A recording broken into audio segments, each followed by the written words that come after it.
Aquí caben distintas visiones del mundo, confrontamos ideas y nos encanta el debate. Son nuestros estelares los protagonistas de los siguientes minutos en Buena Costumbre.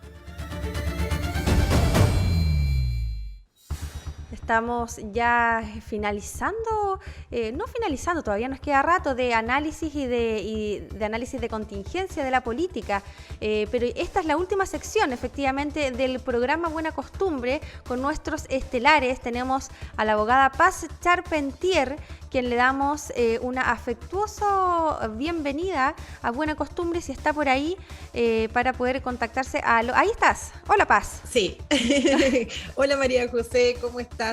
Bien, saludar por tu intermedio también a Javier y también a todas las personas que nos están escuchando a esta hora a través de Buena Costumbre. Sí, que no lo he presentado todavía, Paz. Aquí tenemos también a Javier Sandoval, consejero regional de la región del Biobío. Muy buenos días. Hola, muy buenos días, María José, Paz. Un agrado compartir nuevamente este espacio de conversación matinal. Sí, sobre todo de la Convención Constituyente, que ha estado polémica estos días. Para algunos dicen, pero bueno, ¿por qué está tan polémica si esto pasa, verdad? Es un proceso democrático, los artículos se están mejorando, ¿verdad? Como sucede en el Congreso, que a veces hay algunas propuestas ahí medias cojas, pero a medida que van pasando por las comisiones, estas se van modificando, se van perfeccionando de acuerdo a las distintas miradas. Eso yo supongo está pasando en la Convención Constituyente, pero hay quienes han encendido alarmas, para muchos de forma anticipada, ¿verdad? De una forma mal encaminada. Hay otros que efectivamente dicen que, bueno, estas alertas están más que justificadas. Por ejemplo, la creación de este conjunto de nuevos políticos, o sea, no de nuevos políticos, políticos ya de antaño, pero que han generado esta nueva movimiento, se podría decir, de Amarillos por Chile, por ejemplo, que recalca justamente esto de lo que estoy hablando yo, de estas un poco de temor, de miedo de lo que está haciendo la Convención Constituyente. Y algunos dicen que, bueno, más que Amarillos por Chile sería más bien sepia, ¿verdad? Porque hay políticos más o menos ya muy, muy antaños que no quieren o que tienen mayor resistencia al cambio. No sé cómo lo ves tú eso, Paz Charpentier. Bueno, desde mi perspectiva, María José, para mí el movimiento de los amarillos es algo positivo. De hecho, hice una pregunta en Twitter, qué opinaban las personas que me seguían en Twitter acerca del movimiento de los amarillos. Y la verdad es que estaba en gran parte de las personas bastante contentas de que hubiesen algunas personas de centro, ¿verdad? De centro izquierdo, o más bien gente moderada, que es un porcentaje importante de Chile, visibilizando lo que está sucediendo en la Convención Constitucional. No debemos olvidar que desde hace, si bien algunas normas han vuelto a las respectivas comisiones, fueron rechazadas por el Pleno y volvieron a las respectivas comisiones, muchas de ellas sí fueron aprobadas por los 2/3, de manera que ya tenemos claridad respecto de hacia dónde se está pavimentando el camino de nuestro país. Entonces se han aprobado algunas normas, por ejemplo, en materia de sistemas de justicia, en donde ya tenemos claridad que en Chile van a existir 2 sistemas de justicia paralelos, uno para los que se autodeterminen como indígenas y otros para el resto de los chilenos, por ejemplo. Eso ya es una certeza, así como también la fragmentación de nuestro país. Hoy día leí una columna, no recuerdo la persona, pero es una columna que está en el Mercurio, ustedes las pueden revisar, en donde, claro, se hablaba de que muchos de nosotros queríamos una descentralización. Queríamos más poder para las regiones, pero no queríamos una fragmentación del país, que es lo que está sucediendo, ni tampoco queríamos, si bien queríamos más poder para la región o para las regiones en general, eso no significa que queríamos la existencia de mayor cantidad de políticos, que es lo que al final está creando esta Convención Constitucional o pretende crear a través de esta propuesta de texto constitucional. De manera que, desde mi perspectiva, este llamado al diálogo que hace el movimiento de los amarillos a mí me parece relevante, me interpela, y yo espero que del mismo modo interpele a gran parte de los miembros de la Convención Constitucional que están llevando al país hacia un lugar que no es representativo de la mayoría del país, que es una mayoría de centro, que quiere un país unido, que quiere un país con igualdad ante la ley, que quiere un país sin discriminación y no un país en donde unos imponen y arrasan con la voluntad de otros, ¿verdad? A través de esta nueva propuesta de texto constitucional, en donde es prácticamente una venganza y no un texto en donde las personas básicamente en la convención hubiesen conversado, hubiesen llegado a consensos mínimos. Es una propuesta de texto que además permite o fomenta la división entre chilenos dependiendo de su origen étnico, su biología, o sea, no hay nada más, no hay ningún otro proceso más importante que considerar la biología de una persona para aplicar la ley, cuestión que es completamente involucionar. Y además una constitución de la discriminación, desde que no solamente establece la famosa perspectiva de género como uno de los criterios que se tienen que utilizar para impartir justicia. Es decir, un juez, teniendo presente la calidad o más bien la condición de mujer de una persona, significa que va a ser distinta la sentencia por un delito específico, por ejemplo. Es decir, creo que eso hay que tomarlo con muchísimo cuidado, sobre todo en este tipo de temas, María José. Javier, damos la palabra ahí para a ver si estás de acuerdo con lo que ha señalado Paz, con su diagnóstico nacional con respecto a la Convención Constituyente. Bueno, no comparto la opinión de Paz. Me parece que es una de las muchas opiniones que legítimamente afloran en un proceso tan intenso, tan rico y tan nuevo para la sociedad chilena, una sociedad, ¿verdad?, estancada no solo en los últimos 30 años, donde se fueron acumulando, ¿verdad?, esta tensión producto en gran medida de la camisa de fuerza que ha representado la Constitución del 80 para el ejercicio de los derechos de las mayorías sociales en nuestro país. Hay tareas históricas de mucho más larga data que están en este momento tratando de encaminarse a través de un mecanismo que por lo demás es bastante autocontenido, que tiene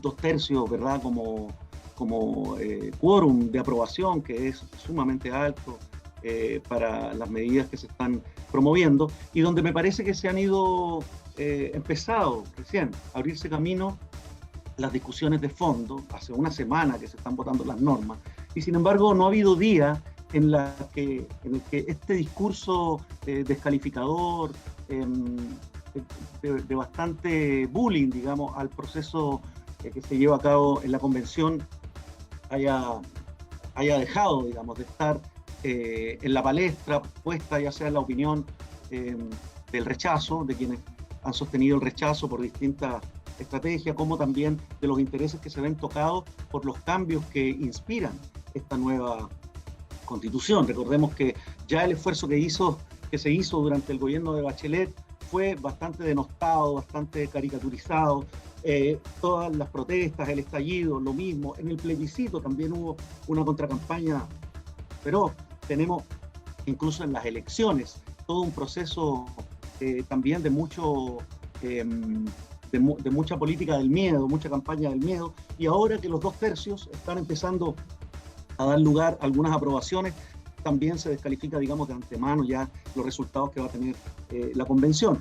Yo creo que en ese sentido se inserta lo que es el planteamiento de este grupo de la élite, que no son propiamente convencionales, sino que son los responsables de los abusos a los cuales se les dijo basta en el proceso que dio lugar a esta convención, y que son, por lo tanto, las exautoridades, militantes de alta alcurnia, digamos, del duopolio principalmente, particularmente ahora de la Concertación y de la democracia cristiana, muchos ahí que han quedado fuera del gobierno y fuera de sus propios nichos y tratan de reposicionarse con este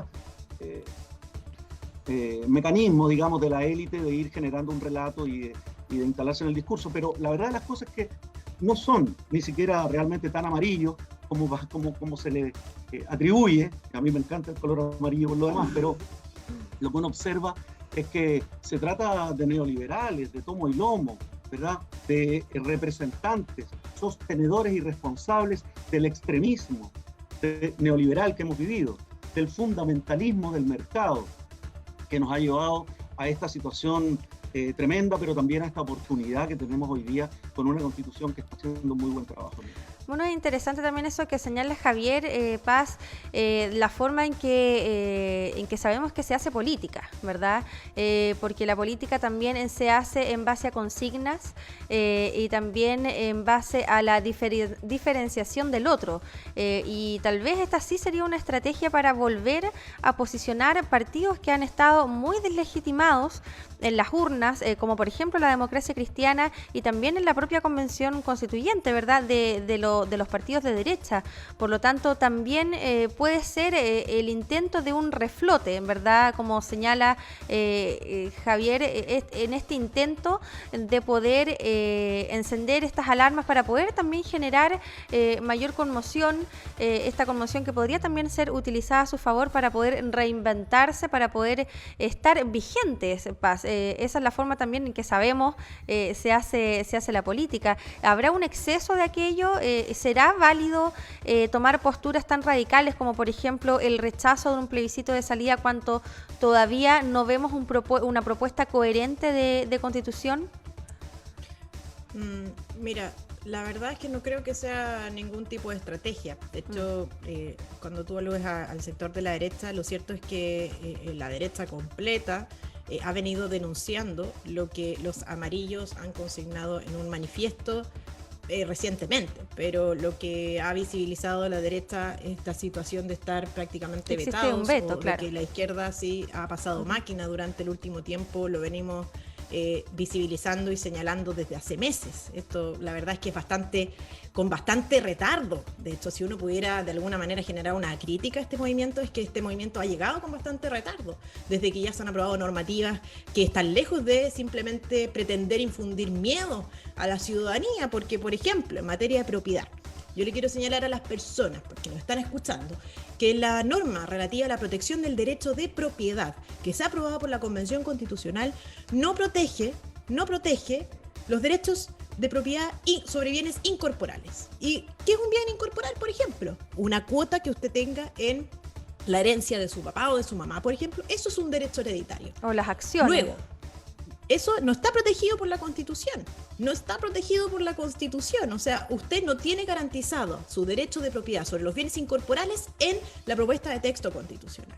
Eso a mí me parece gravísimo. ¿Por qué? Porque vamos a supeditar a los políticos de turno, ¿verdad?, a los políticos de turno la protección o el reconocimiento de los derechos incorporales, del derecho de propiedad que usted tiene sobre el porcentaje que le corresponde en una herencia. Eso a mí me parece gravísimo. O, por ejemplo, el que no se reconozca que si a usted es expropiado, es decir, si el Estado va y pretende quitarle alguno de sus bienes inmuebles, algún terreno que usted tenga en algún lugar, por ejemplo, para construir una carretera, el Estado va a poder, básicamente, el político de turno, a través de una ley cualquiera, ¿verdad?, va a poder determinar cuánto pagarle, cómo pagarle y cuánto pagarle. ¿Ya? Desde que ya no está reconocido en la propia Constitución que este pago tiene que ser al precio de mercado, ¿verdad?, en ese momento y en efectivo. Luego, el político de turno, si no tiene plata, si no tiene caja al Estado, por ejemplo, en ese momento va a poder decirle, ¿sabe qué? No me interesa. Le expropio, le pago en 50 años más a precio de hoy. Lo que básicamente es nada. Podría eventualmente constituir directamente un robo. Entonces son ese tipo de cuestiones que a mí no me parece, María José, para nada que sean baladí o que sean frívolas o que estén infundadas, como ha señalado Javier aquí, que existiría aparentemente una campaña del miedo, una sobreexageración, un producto de, no sé, algunas fuerzas especiales, ¿verdad?, de la élite y los poderes fácticos y no sé qué, y un lenguaje que es difícil de comprender para las personas que no están incluidas o que no son incumbentes de la política, diciendo que nosotros exageramos una situación que no es una exageración, porque los dos ejemplos que acabo de dar son y derivan de normas expresamente aprobadas por la Convención Constitucional. Por lo tanto, aquí tenemos una convención que no está garantizando más libertades y derechos a las personas, sino que todo lo contrario. Y esa es una de las razones que ha movido a este movimiento de los amarillos a poder visibilizar estas circunstancias, porque directamente estamos caminando hacia un lugar que no es la persona común y corriente, ¿verdad?, que no es activista, que no forma parte de las minorías que están empujando este proceso constitucional a la ultraizquierda, evidentemente no se sienten representados por ellos, sino que muchísimo más por este movimiento de los amarillos, que dicho sea de paso, forman parte de un grupo de personas que bien han podido gobernar en Chile durante los últimos tiempos y que el mismo presidente electo ha reconocido como un legado relevante. Javier Sandoval, una última reflexión de acuerdo a lo que señalaba Paz para ya ir cerrando sus intervenciones tan interesantes, por supuesto. Sí, muchas gracias. Bueno, veo por un lado que se soslaya el diagnóstico del cual parte la convención, o sea, el nivel de retroceso, de abuso contenido dentro de las normativas y de todo el engranaje jurídico y constitucional del cual venimos, el esfuerzo que se está haciendo por tratar de poner en línea a este país con los mínimos estándares internacionales en materia de derechos. Creo que no hay nada de ultraizquierda en el esfuerzo que estamos viendo en las normas que generó la ciudadanía, muchas de ellas, y que no todas lograron las 15.000 firmas, pero que en un tiempo corto se generó también una participación muy importante. Ahora viene otra etapa de cabildo. Decir también que están las indicaciones, que se abre también una etapa para poder incorporarlas. Y dentro de las preocupaciones de un proceso dinámico, un proceso rico, yo también tengo preocupaciones que me parecen interesantes de poder incorporar a esta etapa, digamos, de indicaciones, por ejemplo, respecto de la forma de Estado, que al igual que la normativa jurídica es parte de un debate fundamental hacia dónde nos vamos a ir encaminando. Me preocupa, por ejemplo, que haya una concentración excesiva de poder en la figura de los gobernadores, un regionalismo concentrado en esa autoridad que estamos viendo a la luz de los hechos, que hoy día, y a propósito de pasar máquina, es imposible en el Consejo Regional del Biobío, por ejemplo, convocar a las comisiones de salud, ahora que estamos en pandemia, con tremenda gravedad de la situación sanitaria, por parte de los consejeros y consejeras o por parte del presidente de la Comisión de Salud, porque esto está concentrado ahora, esta atribución en la modificación reglamentaria que hizo la derecha, o que encabezó la derecha con el gobernador, en la figura unipersonal de la autoridad regional. Y creo que esas cosas debieran abrirse en las indicaciones de la nueva forma de Estado a un regionalismo distinto, donde podamos las otras instituciones, sea esta figura legal, ¿verdad? La comisión legal o el consejo legal que que pretende, digamos, que elabore leyes, o el consejo social que fiscaliza, que puedan ser parte del gobierno regional, para que alguien ayude a que el gobernador reaccione en materias sanitarias, por ejemplo. Hoy día eso no se puede hacer.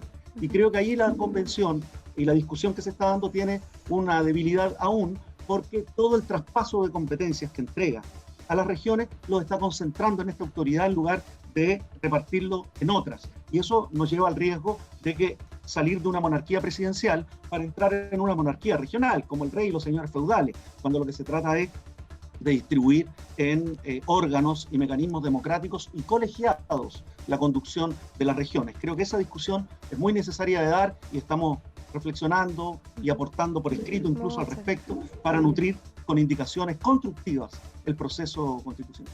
Muchas gracias, Javier Sandoval y Paz Charpentier, por estar junto a nosotros comenzando la semana también en esta última semanita de febrero. Que estén súper bien, buena semana y nos vemos la próxima.